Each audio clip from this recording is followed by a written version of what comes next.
दुर्गा माता आपसे हाथ जोड़कर निवेदन है कि आपकी इस वीडियो को जो भी लाइक और चैनल को सब्सक्राइब करें, उसके जीवन में कभी दुख दर्द मत आने देना। दोस्तों, नवरात्रि का महापर्व बहुत ही शुभ और मंगलकारी माना जाता है। नवरात्रि के पूरे 9 दिन गंगा जल की हर एक बूंद की तरह पवित्र माने जाते हैं। यह शुभ समय भक्तों के जीवन में खुशियों की सौगात लेकर आता है। दोस्तों, आपको बता दें, 2024 में इस साल चैत्र नवरात्र के प्रथम दिन मंगलवार होने से माता दुर्गा की सवारी इस बार घोड़ा है। माता दुर्गा जी का घोड़े पर सवार होकर आना शुभ संकेत नहीं माना जाता। धार्मिक मान्यताओं के अनुसार जब भी माता दुर्गा जी घोड़े पर सवार होकर आती है तो सामाजिक और राजनीतिक स्तर पर बड़े बदलाव देखने को मिल सकते हैं। घोड़े को तीव्रता, युद्ध आदि का प्रतीक माना जाता है, इसलिए जब भी माता की सवारी घोड़ा होता है तो राजनीतिक गलियारों में हलचल देखने को मिलती है। देश और दुनिया में जंग के आसार बन सकते हैं और कोई बड़ा राजनीतिक परिवर्तन भी देखने को मिल सकता है। दोस्तों, इस बार नवरात्रि पूरे 9 दिनों तक मनाई जाएगी। न एक भी दिन कम न ज्यादा, पूरे 9 दिनों तक मनाई जाएगी। माँ शेरावाली की विशेष रूप से पूजा आराधना की जाएगी। चैत्र नवरात्रि का महापर्व इस बार 2024 में 9 अप्रैल दिन मंगलवार से शुरू होकर 17 अप्रैल बुधवार के दिन समाप्त होंगे। ऐसे में चैत्र नवरात्रि पर माता दुर्गा जी की कृपा पाने के लिए कलश स्थापना का शुभ मुहूर्त है। 9 अप्रैल को सुबह 6:02 से 10:16 के बीच कलश स्थापना का शुभ मुहूर्त रहेगा। मुहूर्त में की गई पूजा बहुत ही शुभ मानी जाती है। इससे समस्त देवी देवताओं की कृपा प्राप्त होती है और पूजा पाठ का फल कई लाख गुना प्राप्त होता है। ऐसे में जो व्यक्ति नवरात्र आने से पहले घर से ये चीजें हटा देता है तो उसके घर में माँ वैष्णो जी का होगा आगमन, माता लक्ष्मी जी का होगा वास। माता शेरों वाली आपकी झोली खुशियों से भर देंगे, इसीलिए नवरात्रि आने से पहले घर से ये चीजें फौरन हटा दें। दोस्तों, आज हम कुछ ऐसे ही गलतियों के बारे में जानेंगे जो अगर आपके घर में भी होती है तो माता लक्ष्मी कभी नहीं करती ऐसे घर में प्रवेश। फिर चाहे आप कितने ही पूजा पाठ का लोग, माता लक्ष्मी ऐसे घर में कभी नहीं आती। ऐसे घर से देवी देवता भी हमेशा रहते हैं नाराज। दोस्तों, पूरी जानकारी को देखने के लिए इस वीडियो को अंत तक जरूर देखें। सच्ची श्रद्धा से कमेंट बॉक्स में लिखें हर हर महादेव। ओम नमः शिवाय महादेव के लिए एक लाइक तो बनता है। दोस्तों, सबसे पहले नवरात्रि के पहले ही मंदिर की अच्छी तरह से साफ सफाई करने। मंदिर के अंदर अगर पुरानी मालाएं हैं, टूटी फूटी मूर्तियां हैं, उसके साथ ही खाली माचिस की डिब्बी रखे हुए हैं तो उन्हें बाहर फेंक दें तथा टूटी मूर्ति को किसी नदी में प्रवाहित कर दें। घर में छोटे बच्चों को नवरात्रि का व्रत नहीं रखना चाहिए, इससे उनकी जान को खतरा हो सकता है, क्योंकि इस व्रत में शरीर को अधिक शक्ति की जरूरत होती है। माता शेरावाली की तस्वीर अगर कांच के फ्रेम की है और वह कांच हल्की सी अगर टूटी हुई हो तो ऐसे कांच को बदलवा लें या ऐसी तस्वीर को जल में विसर्जित कर दें। टूटी मूर्ति की पूजा करने से, टूटी तस्वीर की पूजा करने से आपकी श्रद्धा, भक्ति, व्रत आदि सब टूट जाता है, आपका व्रत खंडित हो जाता है। दोस्तों, नवरात्रि के 9 दिन बहुत ही पवित्र होते हैं। नवरात्र के 9 दिनों में आचार्य विचार और घर को साफ सुथरा और पवित्र रखना अति आवश्यक है। इसीलिए नवरात्रि के 9 दिनों में ब्रह्मचर्य का पालन किया जाता है और तामसिक भोजन ग्रहण नहीं किया जाता है। नवरात्रि के 9 दिनों में माता रानी के भक्तों को प्याज, लहसुन, मांस, मदिरा और अंडे से दूर रहना चाहिए। अधिकतर भक्त इन नियमों का पालन भी करते हैं, लेकिन वह एक गलती कर बैठते हैं। वह नवरात्रि के 9 दिनों में अपने घर इन अपवित्र चीजों को रख लेते हैं। ऐसा भूलकर भी नहीं करना चाहिए। भागवत पुराण के अनुसार नवरात्रि के 9 दिनों तक माता रानी अपने भक्तों के घर में वास करती है। अगर आप भी चाहते हैं कि माता रानी आपके घर में वास करें, तो आप अपने घर के वातावरण को पवित्र रखें और नवरात्रि शुरू होने से पहले ही अपने घर से प्याज, लहसुन, मीट, अंडा और मधुर को बाहर निकाल दें। अपने घर को साफ रखें। इन वस्तुओं को घर से बाहर निकालने के बाद अपने घर में गंगाजल का छिड़काव अवश्य करें। भगवत गीता में भगवान कृष्ण जी कहते हैं, बगैर गंगा जल आए कोई भी मंगल कार्य सफल नहीं माना जाता। गंगाजल का छिड़काव स्वयं भगवत गीता में भगवान श्री कृष्ण जी ने बताया था। अगर आपके घर में गंगाजल ना हो तो मार्केट से गौमूत्र ला सकते हैं और गौमूत्र लाकर आप गौमूत्र का अपने घर में छिड़काव करें।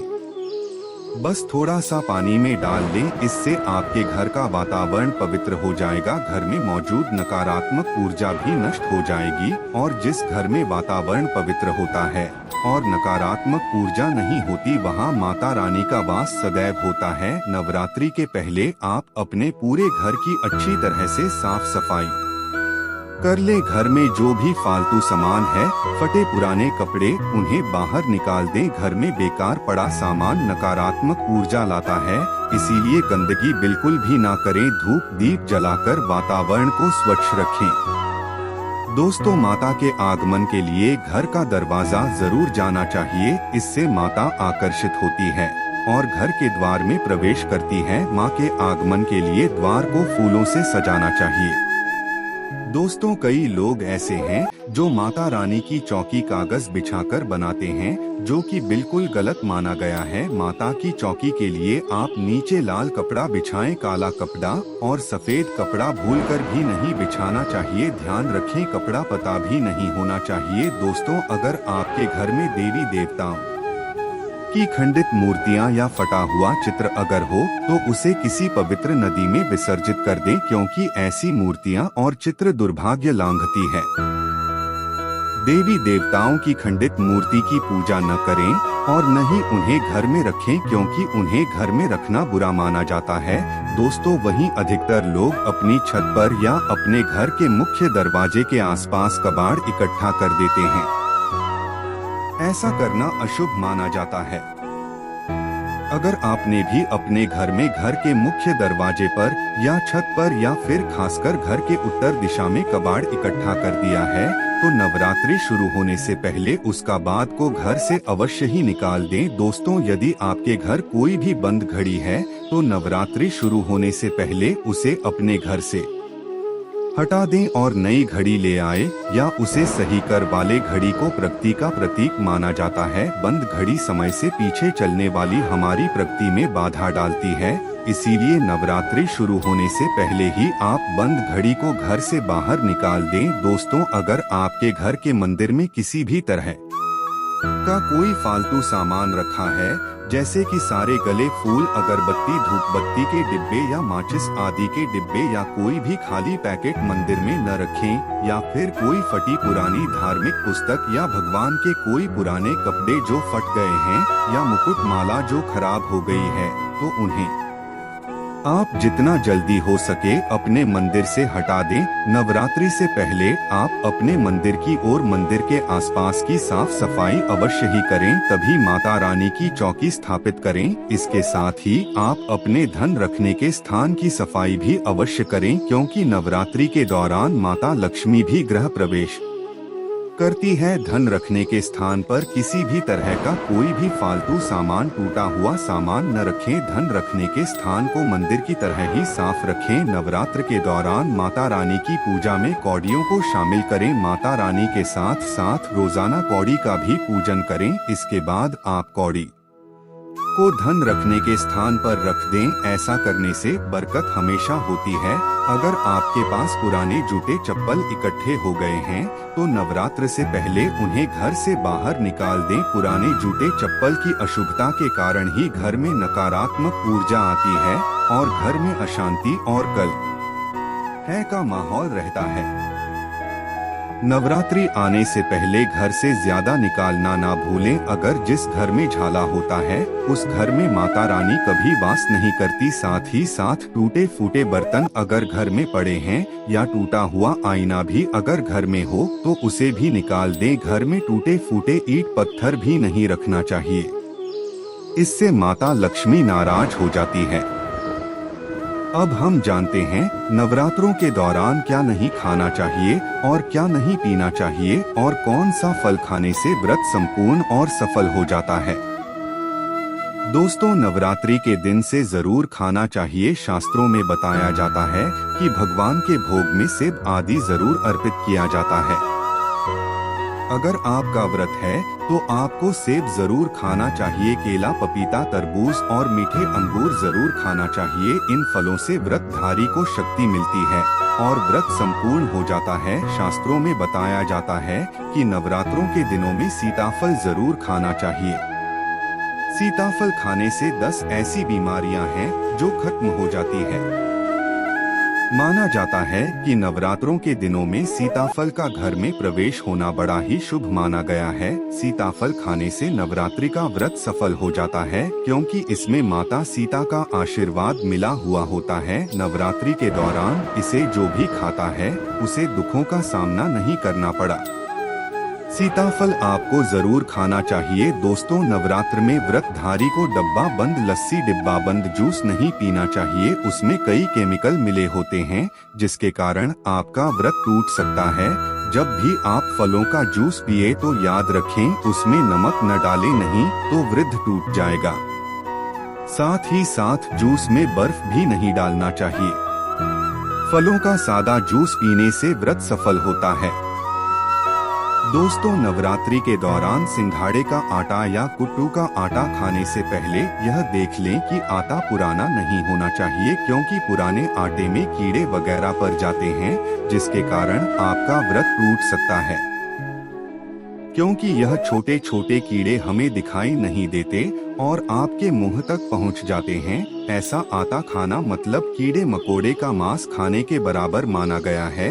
दोस्तों, नवरात्रि के दौरान आप शाम के समय खाने में दही ले सकते हैं, आलू वगैरह खा सकते हैं, साबूदाने की टिकिया बनाकर खा सकते हैं, साबुन दाने की और आलू के पापड़ भी खा सकते हैं। कई सब्जियां तो ऐसी हैं जो नवरात्रि के दौरान भोजन में शामिल कर सकते हैं। इससे आपको एनर्जी मिलेगी और व्रत सफल हो जाएगा। नवरात्रि के दौरान आप दूध पी सकते हैं जो आपको ताकत देगा। चाय वगैरह भी पी सकते हैं, लेकिन याद रहे उसमें नमक न डालें। एक बात का ध्यान रहे, व्रत धारी को पेट भर खाना यानी गले तक भोजन नहीं करना चाहिए, नहीं तो व्रत रखना का कोई भी फायदा नहीं होगा। थोड़ा थोड़ा खा सकते हैं। दोस्तों, नवरात्रि के 9 दिन आदि शक्ति माँ दुर्गा को समर्पित होते हैं। नवरात्रि के 9 दिन माता रानी के 9 अलग अलग स्वरूपों का पूजन किया जाता है। नवरात्रि के 9 दिनों में माता रानी को अलग अलग स्वरूप के हिसाब से अलग अलग भोग अर्पित किया जाते हैं। लेकिन क्या आप जानते हैं कुछ ऐसी वस्तुएं जिन्हें नवरात्रि के दौरान भूलकर भी माता रानी को अर्पित नहीं करना चाहिए। अगर इन वस्तुओं को आप गलती से भी माता रानी को अर्पित कर देते हैं तो आपको व्रत और पूजन का पूर्ण लाभ नहीं होगा। इसीलिए माता रानी की कृपा प्राप्त करने के लिए आपको यह जानना अति आवश्यक है कि वह कौन सी ऐसी वस्तु है जो माता रानी के पूजन में भूलकर भी इस्तेमाल नहीं करना चाहिए। तो आइए माँ का जयकारा लगाते हुए वीडियो को शुरू करते हैं। दोस्तों, नंबर 1, नवरात्र के दौरान शादीशुदा महिलाओं को सफेद कपड़े पहनकर पूजा पाठ नहीं करना चाहिए। साथ ही साथ काले कपड़े भी नहीं पहनना चाहिए। इससे पूजा व्रत आदि खंडित हो जाती है। माता की चौकी जवाब लगाएं तो उसके नीचे कागज नहीं लगाना चाहिए। माता की चौकी हमेशा लाल कपड़ा बिछाकर ही बनाना चाहिए। हमेशा याद रहे, नवरात्रों के 9 दिनों तक व्रतधारी को अपना आसन माता की चौकी के आगे ही लगाना चाहिए और वहीं पर आपको सोना चाहिए। मंदिर को नवरात्र के दौरान अकेले नहीं छोड़ा जाता, बहुत ही अशुभ माना जाता है। इससे दुर्गा माता नाराज हो जाती है और हमेशा के लिए चली जाती है। दोस्तों, नंबर 2, नारियल। हिंदू धर्म में नारियल को समृद्धि, धन, श्रद्धा और सम्मान का सूचक माना जाता है। नारियल को श्रीफल भी कहा जाता है। नारियल को सुख समृद्धि में वृद्धि करने वाला माना जाता है। नारियल का हर मांगलिक कार्य में विशेष महत्व होता है।